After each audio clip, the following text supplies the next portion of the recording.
This episode, I'm joined by Richard Saville-Smith to discuss his book, Acute Religious Experiences, Madness, Psychosis and Religious Studies. I'd like to note that the beginning of this audio is a little bit up and down, and then we changed the recording devices about 10 minutes in. So I've done my best to repair the audio here due to problems with connection. I'd like to say a big thank you to my paying patrons and subscribers for making all of this work possible. And if you'd like to support the podcast and keep all of this work running, then please find links in the description below. Otherwise, please enjoy. So, Richard Saville-Smith, thanks very much for joining us on Hermitix podcast. Thank you. This episode, we are discussing your new book, Acute Religious Experiences, Madness, Psychosis and Religious Studies, which was published by Bloomsbury Publishing, 2023, this year. And I should say, before we get started, they were kind enough to send me a copy of the book, so thanks very much to Bloomsbury. And this is a book firmly situated in the area which is known as mad studies, or you refer to it as mad studies, but it's also really a very scholarly, in a good way, an academic and precise discussion drawing on many thinkers about what do we do about that peculiar overlap, especially in the modern world where we've become predominantly secular and materialist. What do we do about this peculiar overlap of religious experiences and we call them mad episodes, or some people might call them mad visions or something like this. What do we do about this overlap? And it's an extremely interesting book, but before we get started, just tell us a little bit about yourself, what it is you do, and how you came to write this book. Well, thank you very much, and thank you for having me, James. It's an honour and a pleasure. I suppose, I'm 61. I just got my PhD 2 years ago in 2020, or 3 years ago, whatever, like that. I've been doing that for some time. This book is much more than my PhD. It's like using the PhD as a diving board in which to kind of take a deep jump into the world as you described, and as we'll discuss. I live on the island of Skye. I'm intentionally an intentionally independent scholar, in the sense that I have no aspirations at my time in life of trying to get a university job and work my way up through the academic system. I think I missed that boat some years ago. I've had other careers doing public relations, and prior to that, I'm also a qualified chartered accountant. But I decided there are better things to do with my life than that. Yeah, I mean, also, why this particular topic? Why religious experiences and madness? Well, because I'm also a mad person. So that kind of helps. I didn't want to say it. And also, you're mad. But this is something you make. This is something you make very clear early on in the book. That, I mean, is this how you would refer to yourself? I mean, we don't have to get into specifics, but you are a madman. Mad people have the privilege of being able to call themselves mad people without other people have more difficulty about it, but in the world of madness, a mad person can speak their madness without any fear or favor. I mean, I don't mean to be rude at this point. So it's this isn't a case of sort of quirkily calling yourself mad. This is this. No, I get locked up.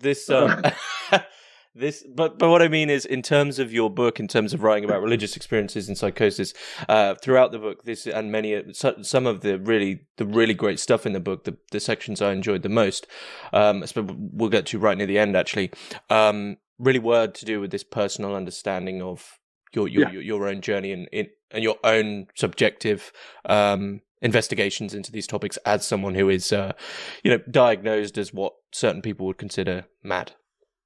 Yeah, I'm a mad person from a mad family, and there are many like us.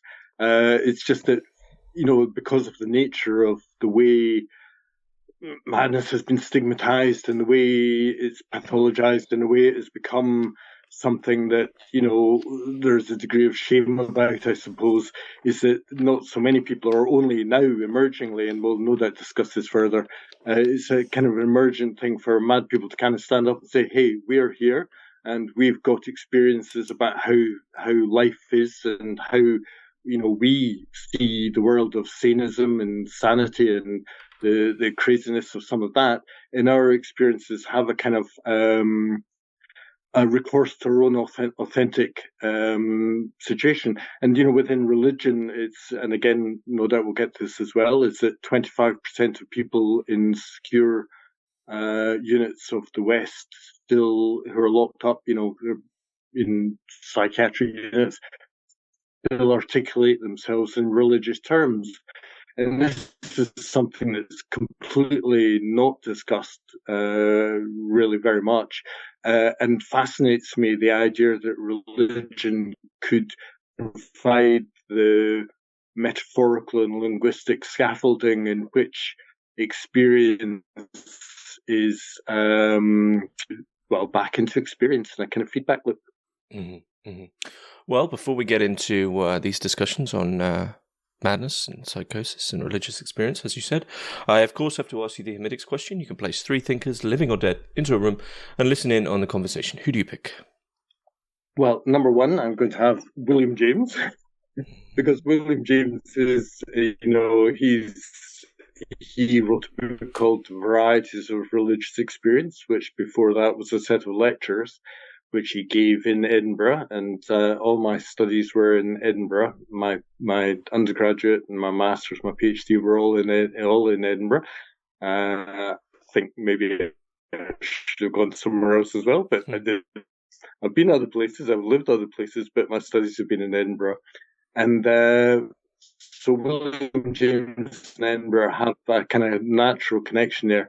And William James in Religious Experience, he really kicks off the idea of religious experience as a category within religious studies.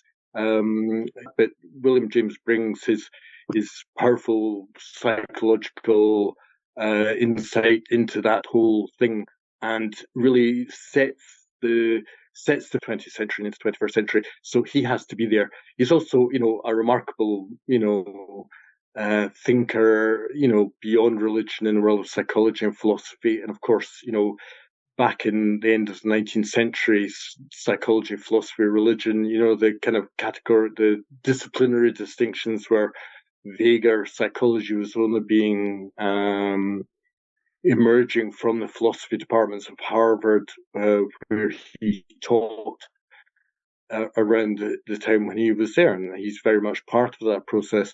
And it's interestingly contrasts with more European, emergence of psychology within the kind of Freudian context, where it emerges much more from a medical background. And so you get this kind of contrasting worlds of a pathologized Freudian approach to religion and a much more philosophical and ambitious approach to religion in the world of James. The two met once, and James is sarcastic and fairly negative about Freud without naming him in the Varieties of Religious Experience. So they're very different approaches. The second person I would have in the room is Jesus, because whatever you think about Jesus from a religious point of view, he is a remarkable thinker. Of course, there's a degree of discussion and argument, and there's a whole biblical studies discipline that has it out about how much of his words are reflected in the text and the whole process of transmission and so on and so forth.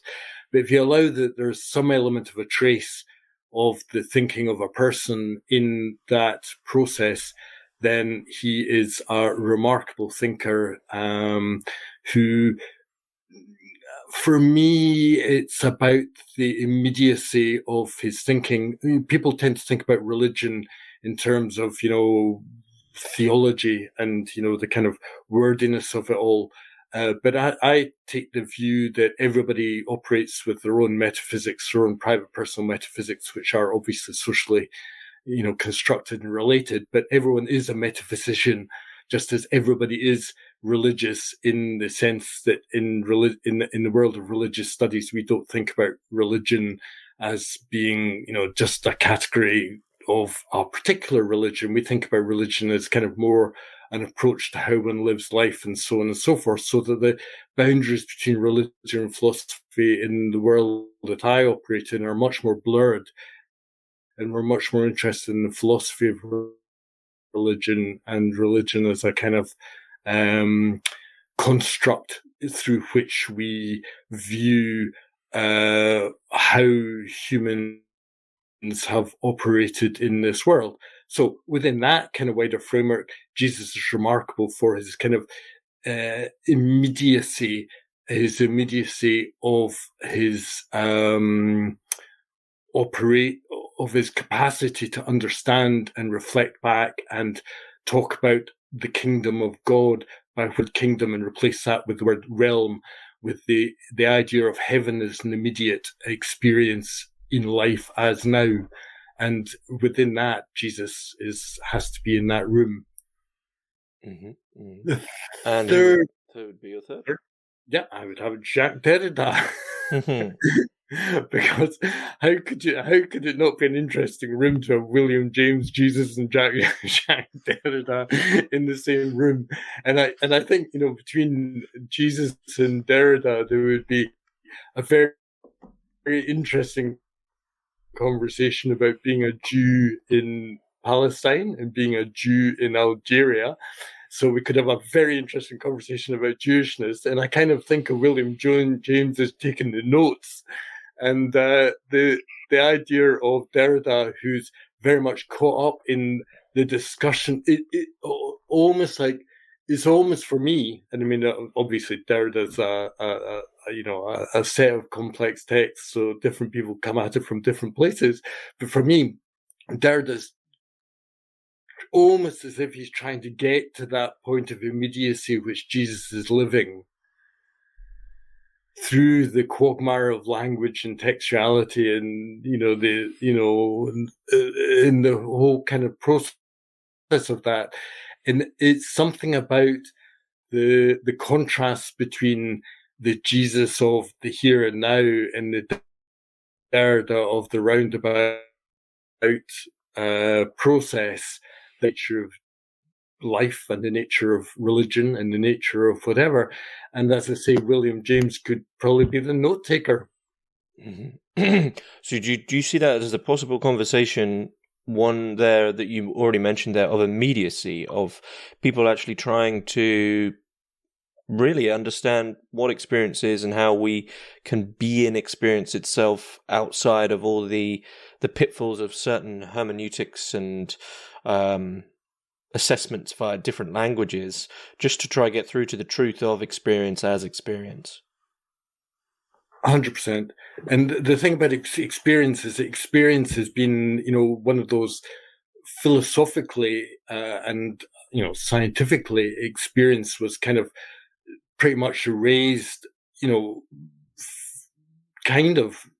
after, William James wrote The Varieties of Religious Experience, and then positivism came along and so on and so forth, and kind of wiped out ideas of experience. And what you've got now is a kind of resurgence in the late 20th century where experience is suddenly back on the table. And, religious experience is not about religion.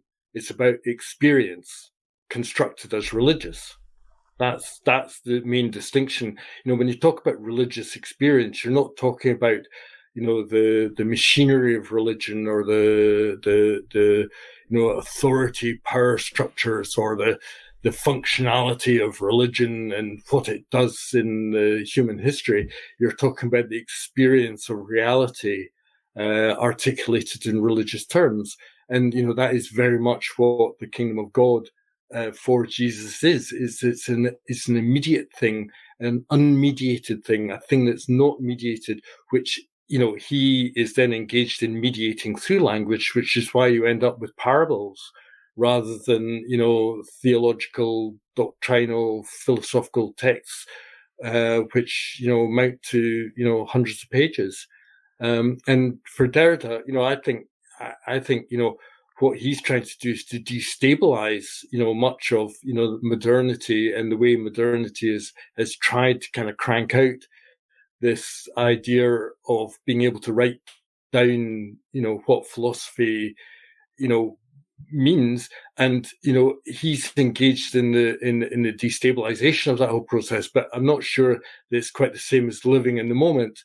And that's what I understand the crux of the issue that I'm interested in writing about acute religious experiences to be about. Mm-hmm. Mm-hmm. And how does this overlap with MAD studies? And I mean, is MAD studies a relatively new thing in the way that you're speaking about it? I mean, what exactly is that?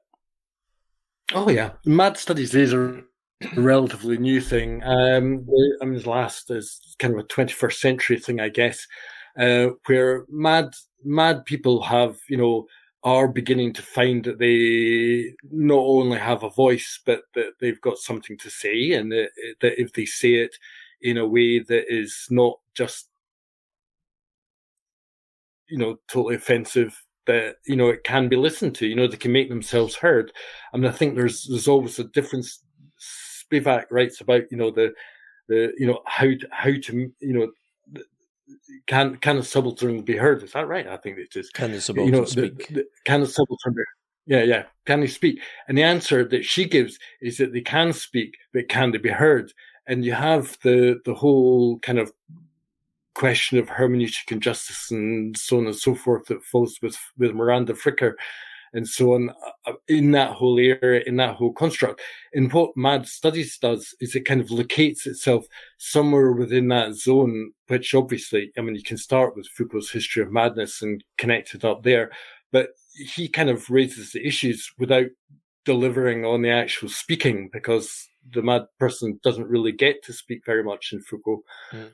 But what happens in MAD Studies is that there's this sense in which if we just talk about our experience, then we can locate it within a tradition which you might locate with feminism, with critical race theory, with LGBTQ plus theory, where marginalized groups are basically standing up and saying, actually, we've got something to say about the world that we live in, our experience of the world that we live in, and it's something that we can engage the academy within to make sure that our voices can not only speak, but can also be heard. So there's a kind of great collection of people, for listeners, just Google MAD Studies, you'll find it all there, of people who are trying to speak on. A lot of the time, people are speaking about madness within the kind of psychiatric system and the response to that and so on and so forth. But, for me, there's a much greater sense of trying to think about the role of madness in the whole of human history and culture. And that's really what I'm trying to do in my book. Mm-hmm. So I guess to really crack open this discussion, I mean, what is, when someone has an experience, a mad experience, so to say, in what sense can we differentiate that from perhaps some people would see, oh, well, if you're mad, then it's just a differentiation from the norm. But in what sense does a mad experience become, its own thing, begin to have connections to something more, to something different, which we can draw from? Yeah, I think for me, it's an intersectional issue there between madness and religion and religious experience. And it's just, I mean, it's always difficult to talk about madness as if it's like some homogenous construct, or, it doesn't really work like that. There's a vast kind of, there's a kind of diversity within that. And there's lots of people who suffer a great deal from being mad. But what I'm trying to do within my book really is to identify the difference or distinguish between the idea of the kind of traditional pathologized madness of psychiatry, which, the only mad people who come in front of psychiatrists generally are people who are in distress. Mm. So distress becomes a proxy for madness.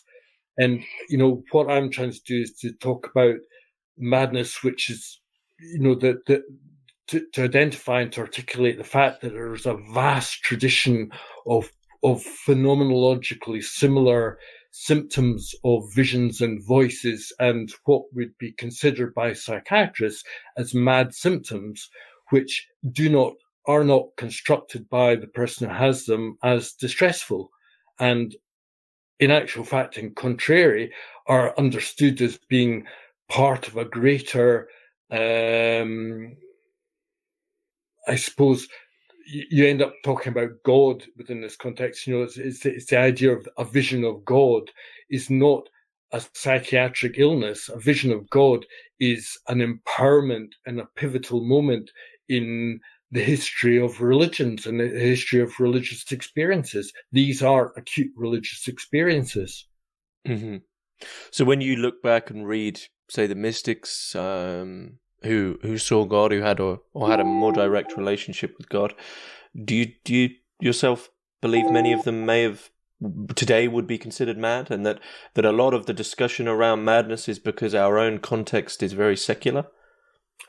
Absolutely, they are considered mad. If you read psychiatric texts, psychiatry has been engaged in an ideological struggle with religion since since its origin, since its outset, a couple of hundred years ago or whatever. It's a modernist discipline, and part of its power grab has been to delegitimize religion for philosophical reasons, for reasons of power. And part of that has been to attribute madness, to reinterpret the religious greats as suffering from various forms of mental illness and mental disorder. So what I'm trying to do is to try and flip the conversation around and say, well, if the psychiatrists say they're mad, but these are actually the people who have moved things on within the history of religions through their acute religious experiences, then maybe we need to question the negativity of psychiatry, of the psychiatric reduction to distress and pathology, and to open up a more constructive role for madness within human history. Do you think that reduction from psychology generally is actually causing a lot of damage, especially to mad people, because immediately by this reduction, they are put in the category of mad, and that in itself probably makes them feel has a sense almost of like secular guilt around the way they naturally are. 100%. And it's the whole shame, the whole stigma of mental illness. When you get a diagnosis of mental illness, I mean, people are trying to tackle this, at the moment and whatever. But I mean, as far as I'm concerned, the job's already done. Psychiatry has won in that sense, because it's very difficult to come out of a psychiatric ward and assert the authenticity of one's religious experience, because the only way you get out of a psychiatric ward is by at least pretending to be sane. And you have this problem that you can say, it's perfectly legitimate to say, I mentioned right at the start that 25% of people still articulate their experience in religious terms. I'm not for a second suggesting that 25%, that those people are all, prophets who would have been, of significance in any way, shape, or form. But equally, nobody can suggest that none of them might have also been the prophets of today had not they been locked up and therefore their experience nullified and erased of significance. Mm-hmm. Mm-hmm.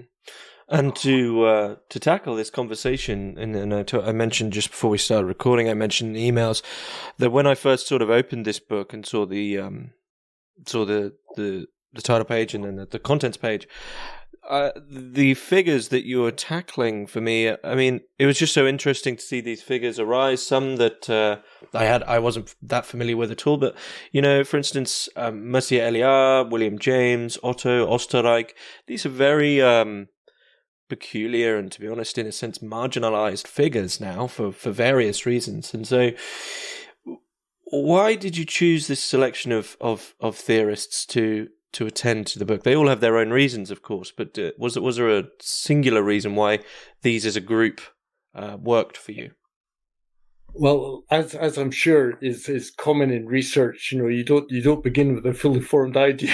It just all kind of comes along as you bump into connections and join dots and see how all things work. But eventually, I came up with this idea, because what I was trying to get to was a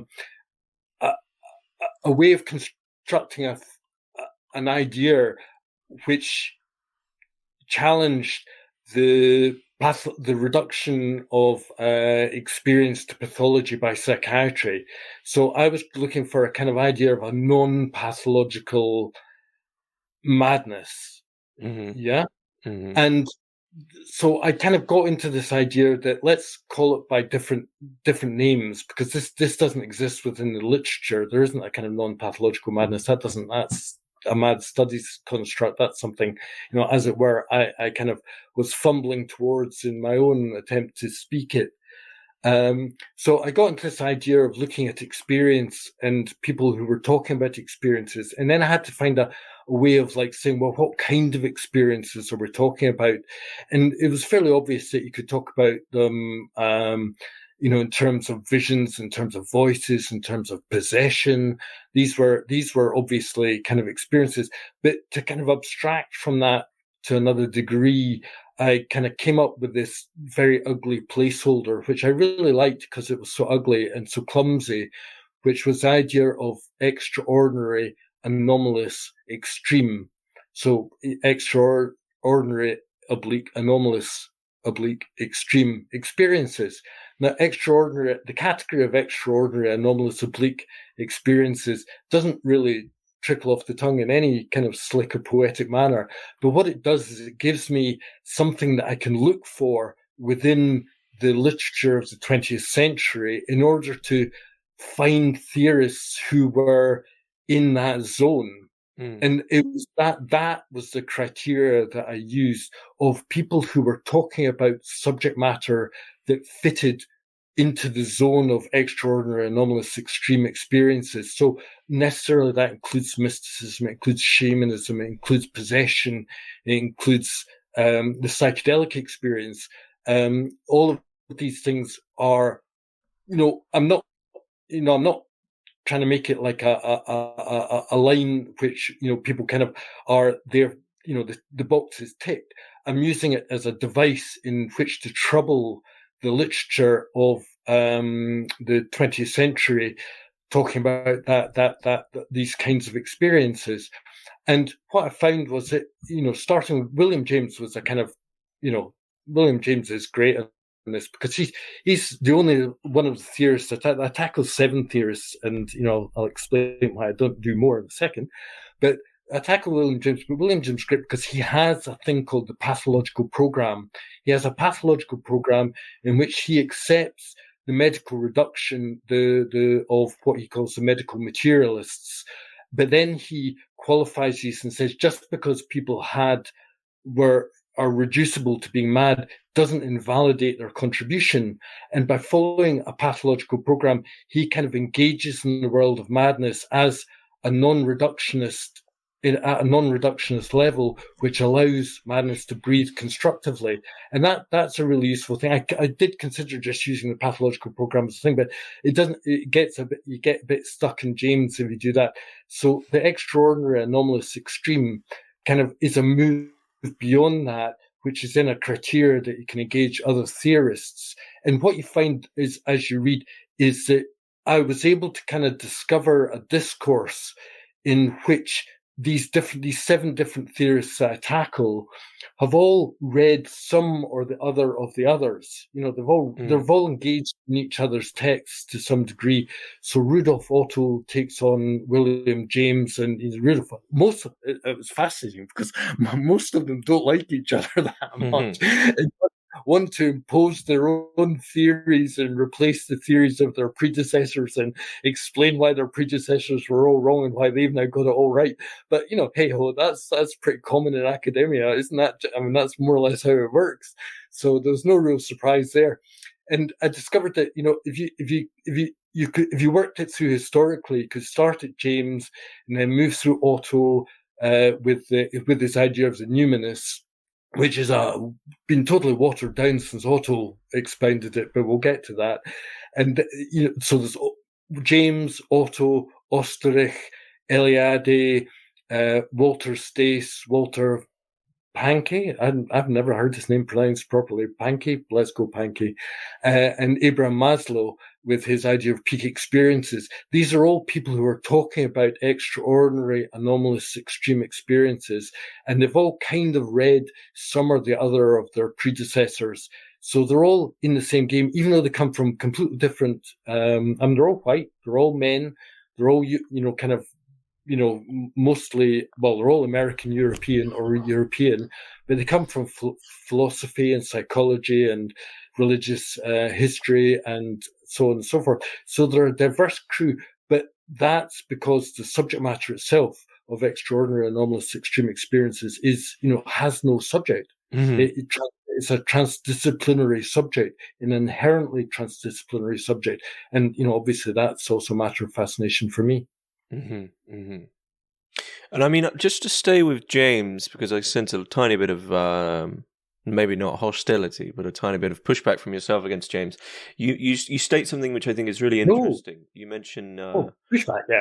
Pushback, yeah. William James equates higher with better. Do you consider that an error, that the religious experiences or the experiences that we're talking about, this notion of something in quotation marks there of the higher, the above, as being better, or even being in, the very word higher, presents something as like a superiority. Do you see this as an error? No, I don't. It's not quite an error. It's much more of an error in Maslow, who does the same thing but does it in spades. He's really up for his higher introduces, which has a kind of, sense that you step up the ladder, and he mentions the idea of a downwards ladder as well. So he's got a bit of that going on.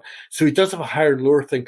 But the difficulty with James is not really in his mystical ladder, though. I mean, I don't think it's a great metaphor, and I kind of flip it on its side and turn it into a normal distribution curve, which seems a lot more appropriate for the 21st century. But the difficulty with James is a bit. I push back on James, and it's with utter respect for his Zouv and for all that he does, is that there's a bit in which. And I guess it's in order. It's a kind of how do you say? It's a not consciously laid out circumscription of his topic. Is he wants to talk about mysticism, but he creates this idea that there are two halves of mysticism, and one half of mysticism is the mystics, and the other half of mysticism is the insane. And the insane, have no text. Books, they have no voice apart from in the textbooks of psychiatry about the way the voices of the mad have traditionally been silenced within psychiatry.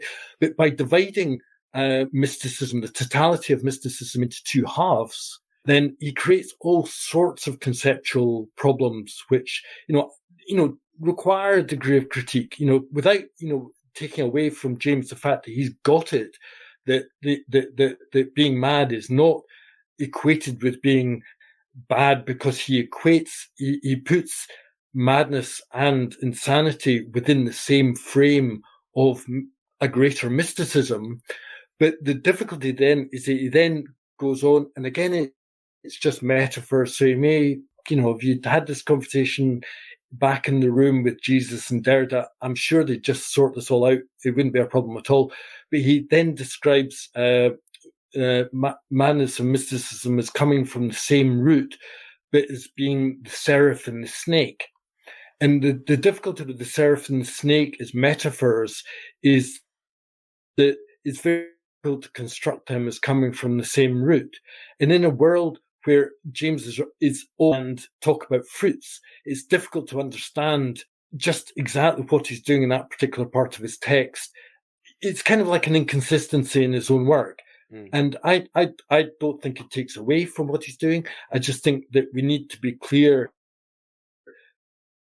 that, the mad are a much, much greater, population than the mystics, but his connection of mysticism and madness is something that is absolutely woven through the whole the varieties of religious foresight back in 1901 and 1902. What would it be for you for this discussion, for the discussion that you're having in the book, in terms of a sort of not necessarily a conclusion, but something sort of, I guess, hopeful? What is it for madness to become fruitful? You know, amidst your studies, I sensed this notion of really trying to pick at something as a means to find a way for madness to become something other, to exit this sort of reduction and sanitization, and to a certain degree a quantification. But you have your own quantification of mystical experiences, which is quite interesting. But what would it look like for, you know, in the future, for madness to exit all these boundaries and to become something that's at the same time not harmful and understood as what it is, but also to become fruitful as its own discussion? What would that look like? Well, I can come to that on a couple of different levels. I mean, I would say that that really you're talking about process rather than an end, and I don't think there is an end. I think that, you know, what's happened is that we've changed the way that we talk about mental illness and psychiatry and so on. You know, there is a kind of, you know, it's a dynamic change in the discourse, even in the last 20 years and so on and so forth.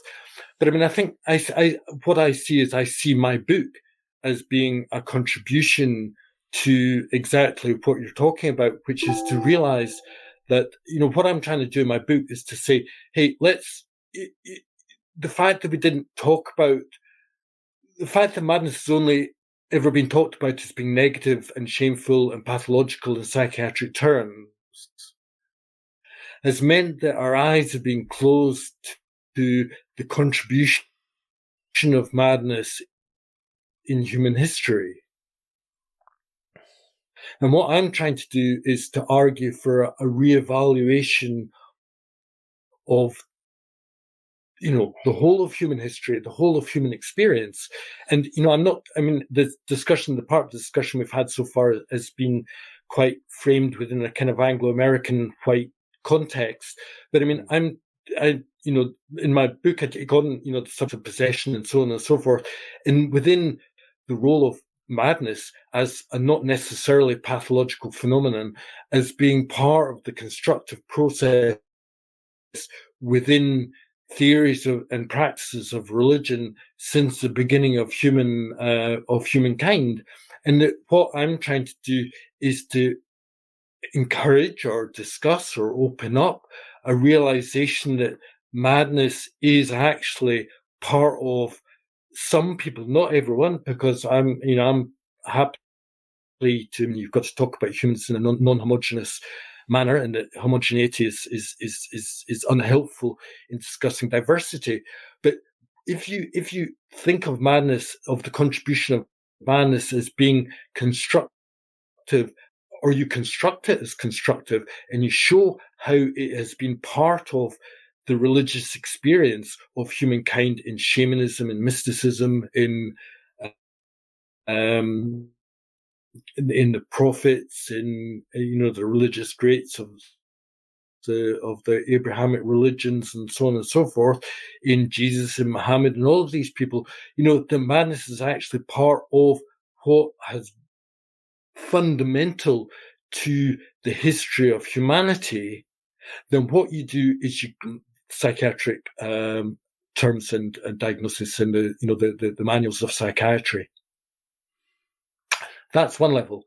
On the other level, I think there's a challenge to psychiatry, which I'm also making about how we treat what they call the mad, what they call kind of psychiatrically technical about it in right here. But if you think about psychosis and dissociation, then, in particular, visions and voices and dissociation in the DSM-5, the Diagnostic and Statistical Manual, the 5th version of which is now a text revision just published last year, they actually insert the word possession, the ancient word possession, directly into the text of the dissociative identity disorder chapter. So you've got kind of visions of voices kicking around in the schizophrenia and other psychoses chapter, and you've got possession kicking around in the dissociation chapter. But the thing is that it's always done as mental disorder. And what I'm interested in is that if you look at shamanism, and again, this is something that's picked up within psychedelic research, where people are inducing states of consciousness, but there's this idea that there can be a kind of constructive element within that, in that, perhaps psychiatry needs to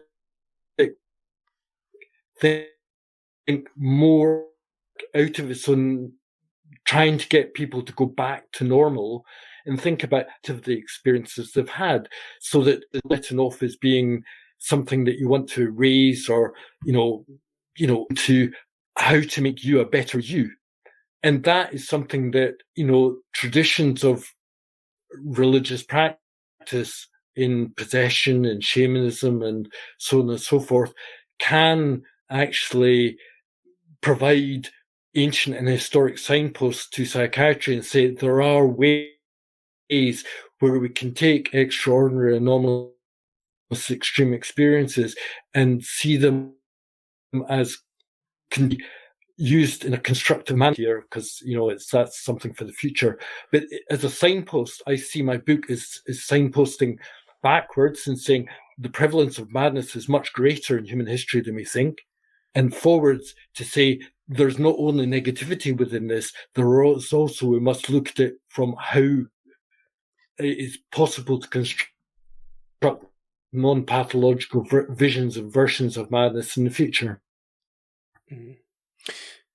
It's an odd question then, but I guess what do you see the future of madness as being?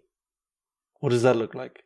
I don't really see madness as having a future. I see people being mad, and I see it in personal future terms. I see them contributing to a discourse which recovers madness, sanism, and the sane world that we live in, where, violence and all these things, the small gods that we've bowed down to worship are, exposed for being so completely futile and useless, that they require to be rethought better. And I think that, a mad critique of this sane world is something that, I'm not new in saying this. I'm continuing a tradition of that. But I think that what's happening now within the mad studies and within certainly the area that I'm talking about is that we're getting to, there's a discourse that is being developed, that's being, engaged with at a more, within universities and within, the systems that we operate within. And in that madness can be, I often talk about and say that being mad, is perhaps, a position of critique. I guess that's the easiest way. I see madness as becoming a position of critique, where we say that really, not that the world is mad like that, but really that the world is not mad enough. What would you perhaps say to those who would still consider madness simply this sort of error of the psyche, of something has just gone wrong with the word still sort of has that connotation. How can you open up that conversation to change that view wherein madness and psychosis are seen inherently within that sort of negative, shameful light? Because to me, it still seems to hold prevalence, especially within sort of modern media, right? The notion of this person is insane, this person is mad. That generally that means that they're some sort of murderous person or something like that. Yeah, normally with a samurai sword, because they samurai swords. I don't know what it is with samurai swords. The media love them, but the thing is that I think this is part of what the Mad Studies project, if one can, there isn't a kind of Mad Studies leadership and a Mad Studies organization or whatever like that. It just doesn't work like that. But the thing is, I think that this is part of what mad studies is engaged in is a reclamation of the word madness from the world of mental disorder.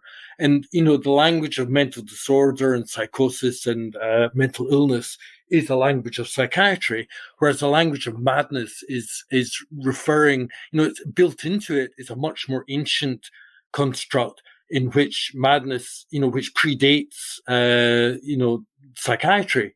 And by recovering and reappropriating a language of diversity, where diversity includes madness, then, the difficulty is to say the difficulty within all this discussion is that nobody's trying to say that being mad is good and that being not mad is bad. It's not a simplistic thing.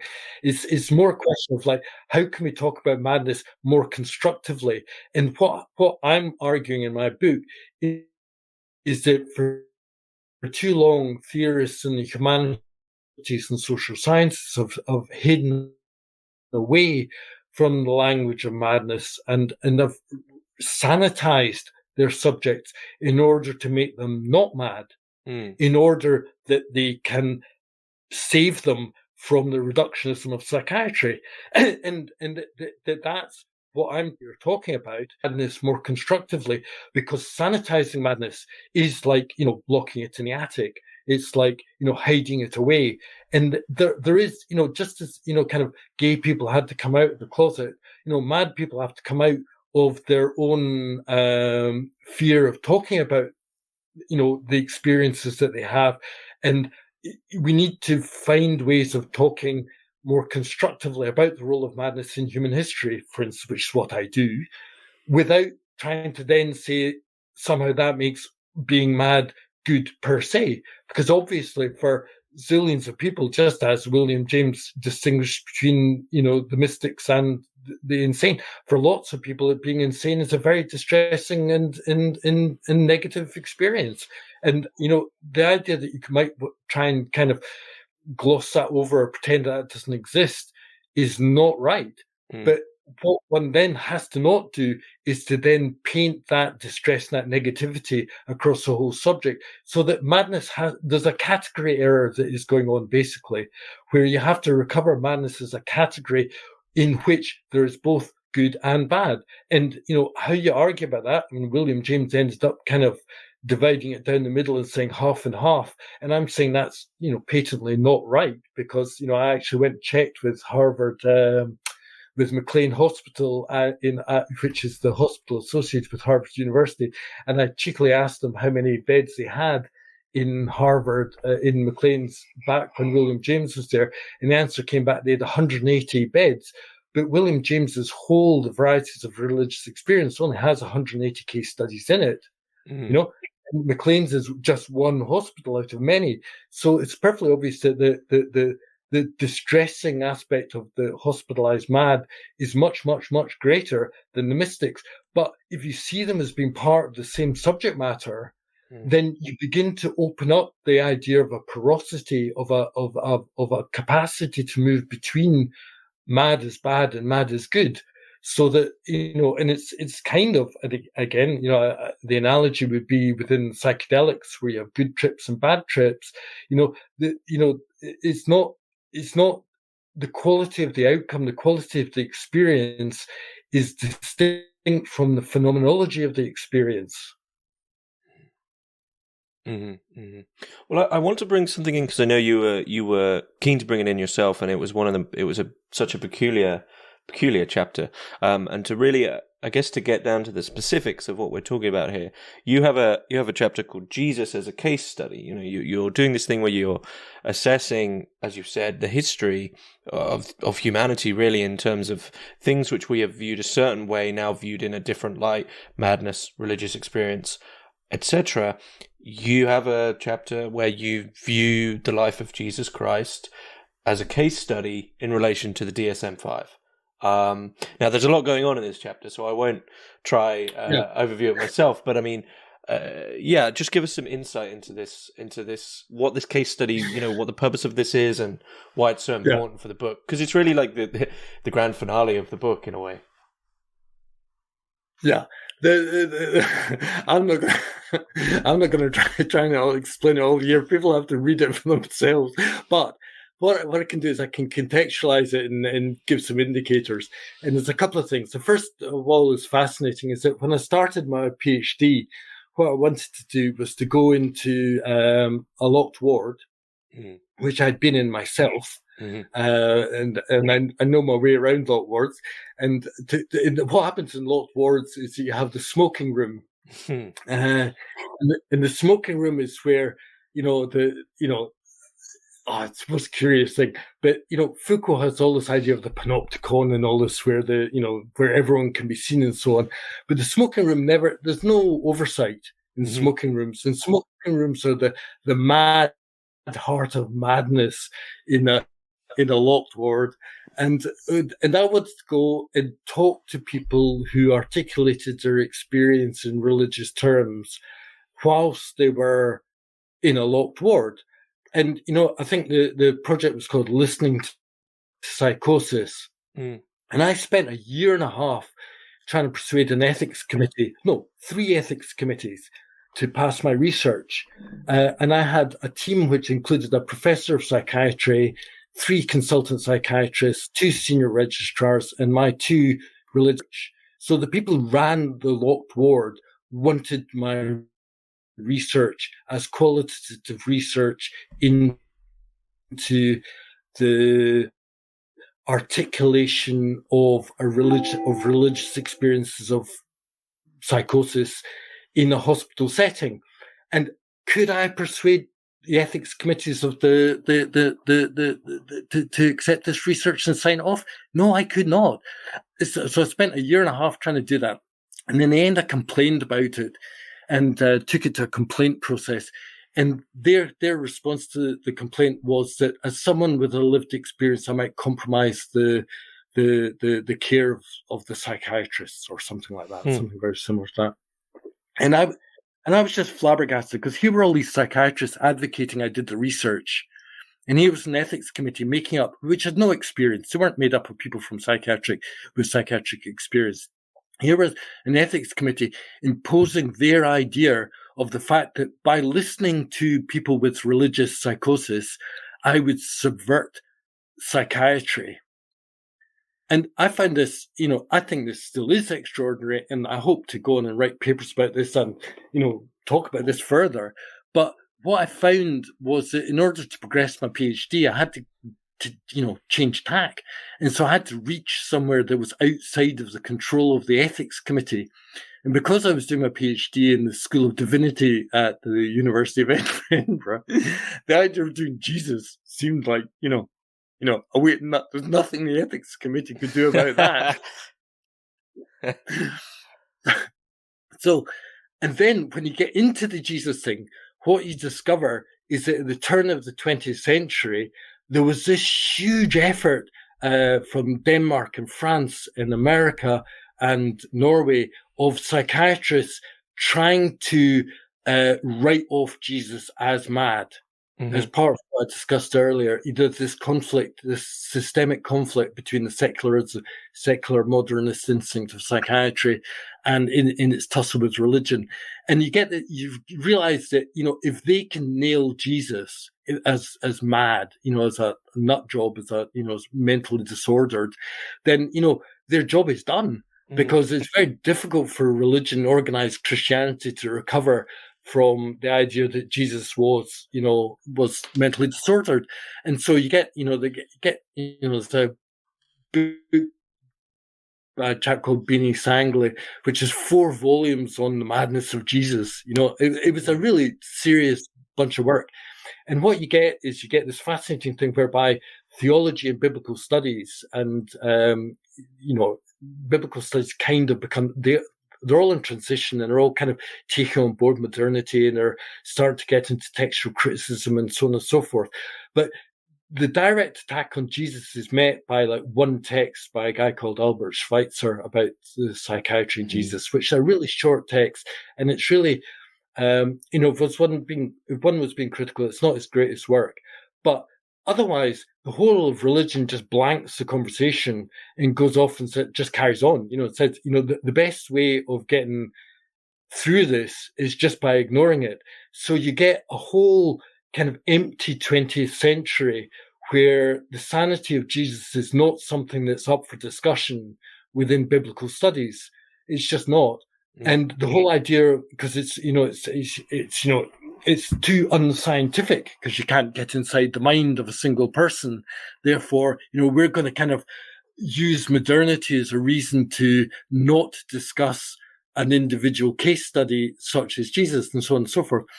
And, I kind of got into this, and I read the Gospels, and I'm not familiar with many of them, I read them with a particular thing in mind, which is to say, if you think about extraordinary, anomalous, extreme experiences the way I do, and the way I'm arguing in my book, then they're always events.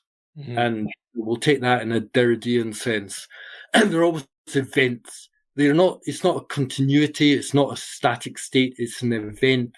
These are experiences. They begin and they, happen, and then they have consequences.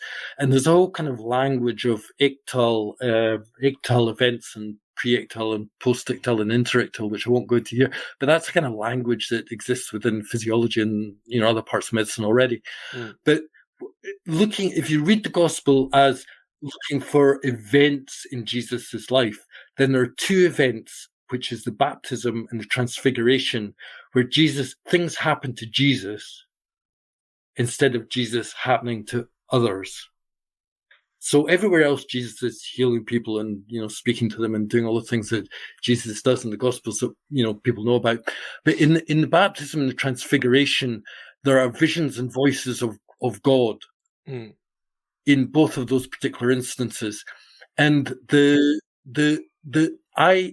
what I did was I reread the Gospel story, saying these events are disproportionately important, because episodes of madness, events of madness, are disproportionately important in people's lives.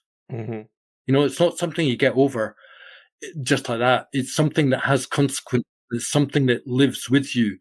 And if you then read Jesus's ministry, Jesus' story is his life story, then the baptism is the transition from being nobody to being somebody trying to work out what to do, what it was that was possible that they could then do.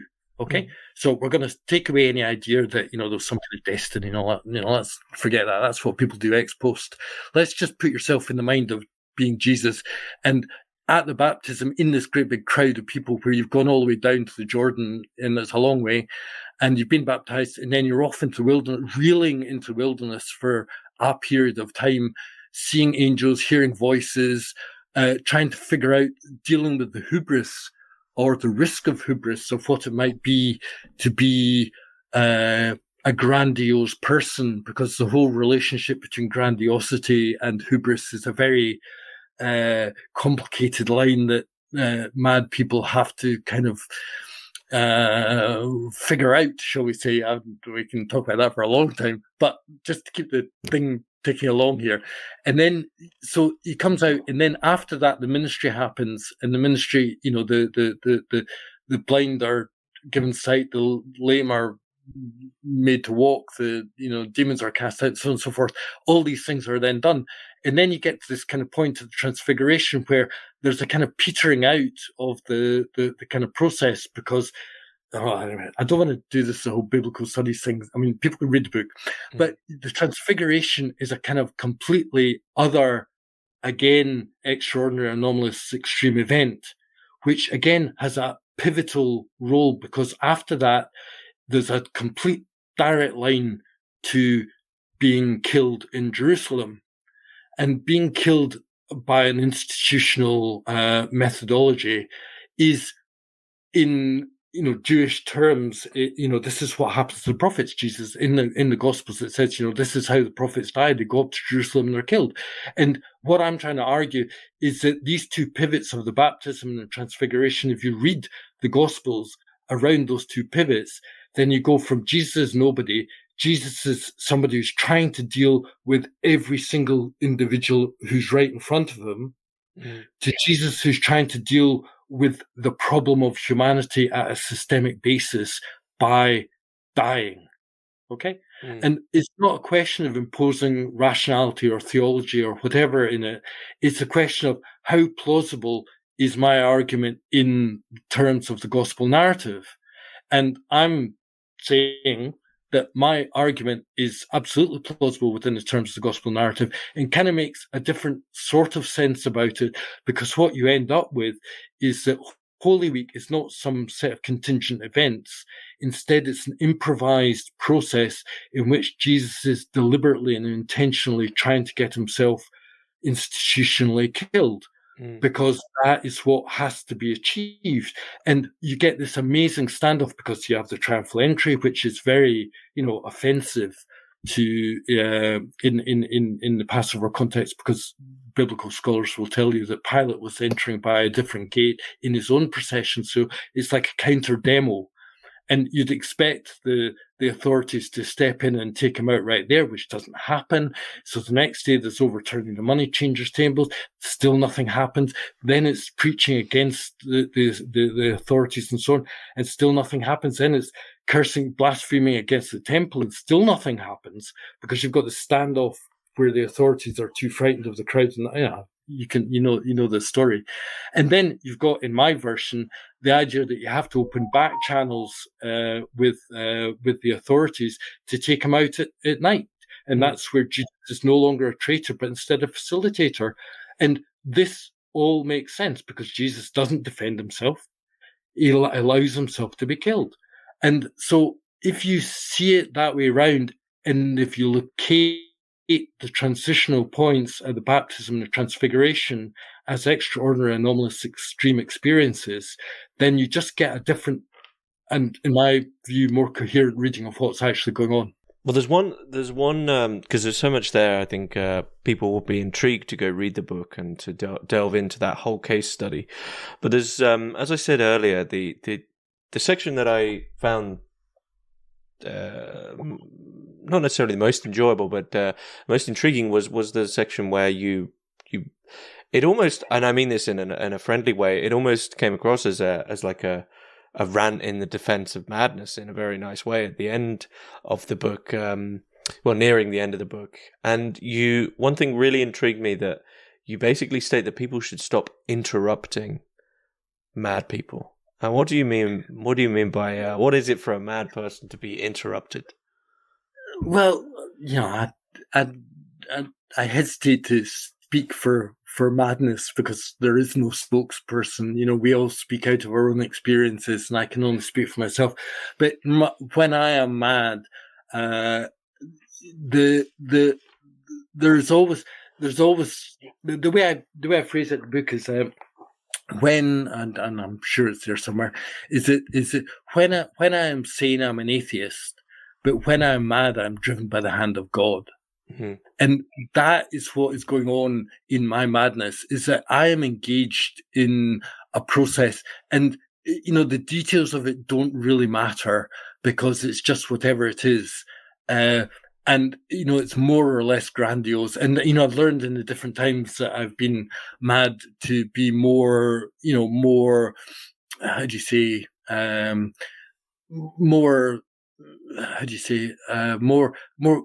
more accommodating to the process.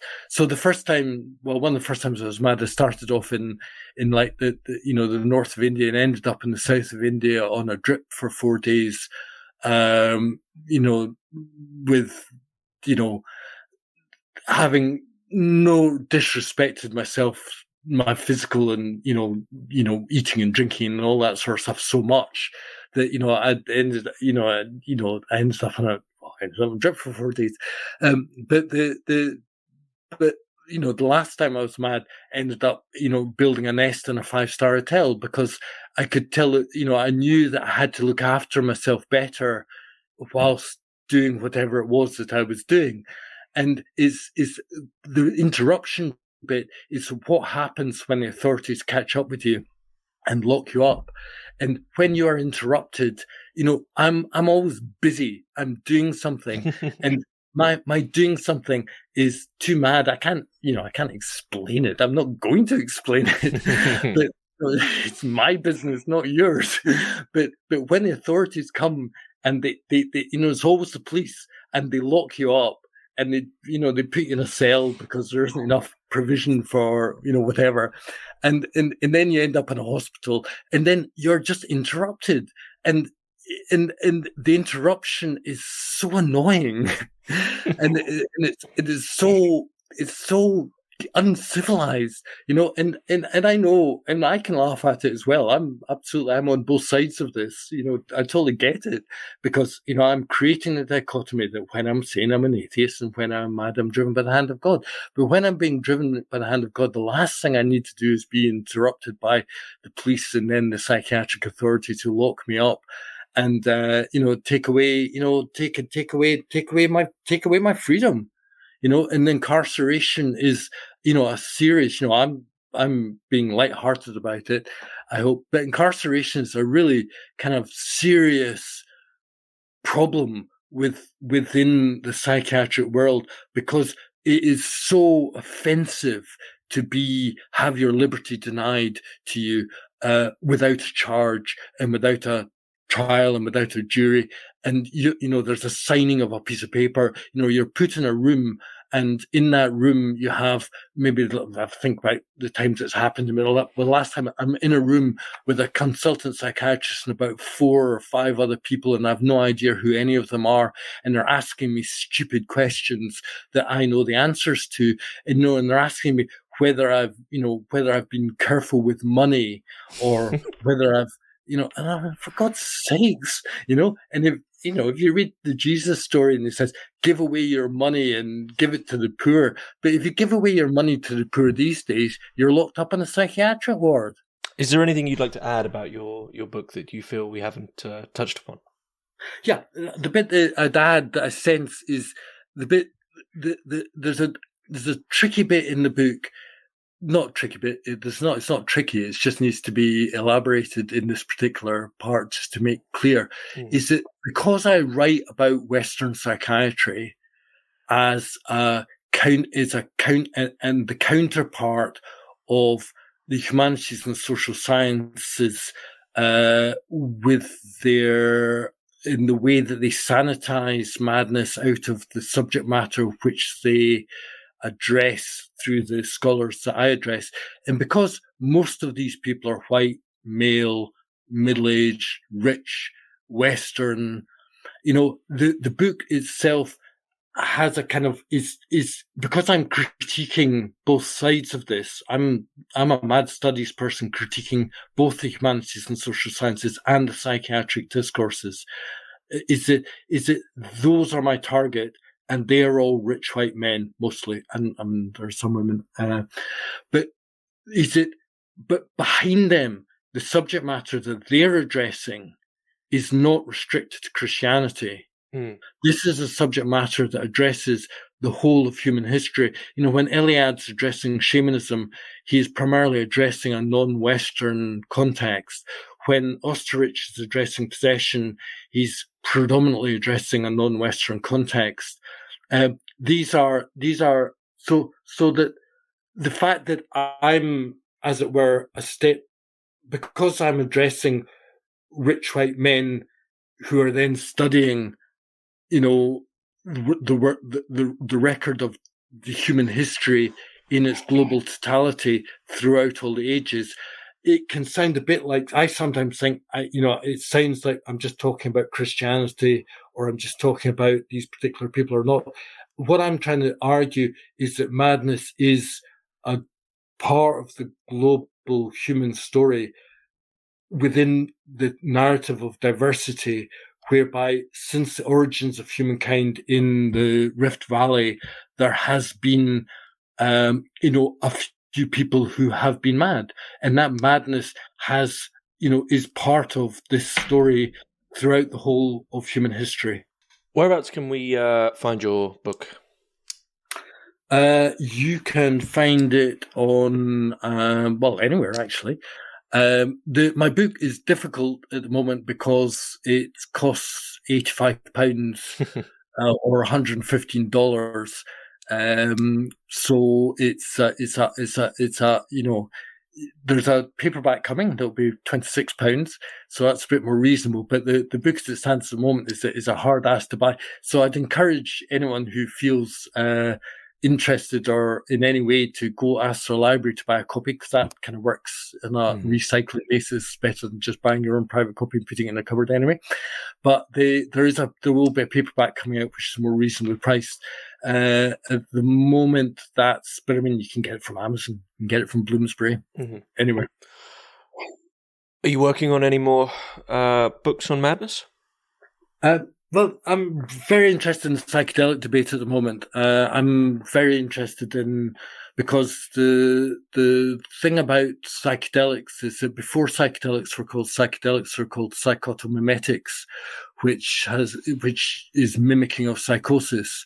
So you have the idea of the mimicking of psychosis and psychedelics, and I think the way the psychedelics are going at the moment, there's a kind of disjunct between psychedelics as a kind of positive, constructive, therapeutic, the medicines, versus the fact that psychiatry, which one would anticipate being at the forefront of that sort of territory, has been alienated by, the years of illegality, where psychiatry has just gone on and, done second generation antipsychotics and so on and so forth. And it's kind of like taking its hand off psychedelics and away from them, and they've been left in this kind of slightly countercultural world. And I think there's a really interesting discussion there between psychedelics at the moment and psychiatry, and I think that I really want to write about that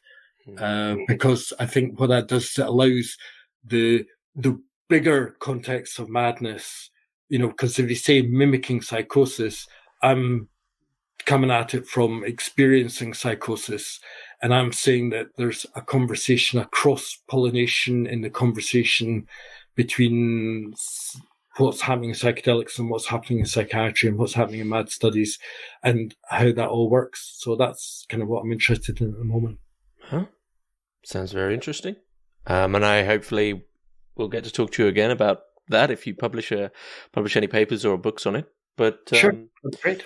Yeah, I've thoroughly enjoyed this, and I'll be sure to put all the links for the book in the description below. But Richard Saville-Smith, thanks very much. It's been a pleasure.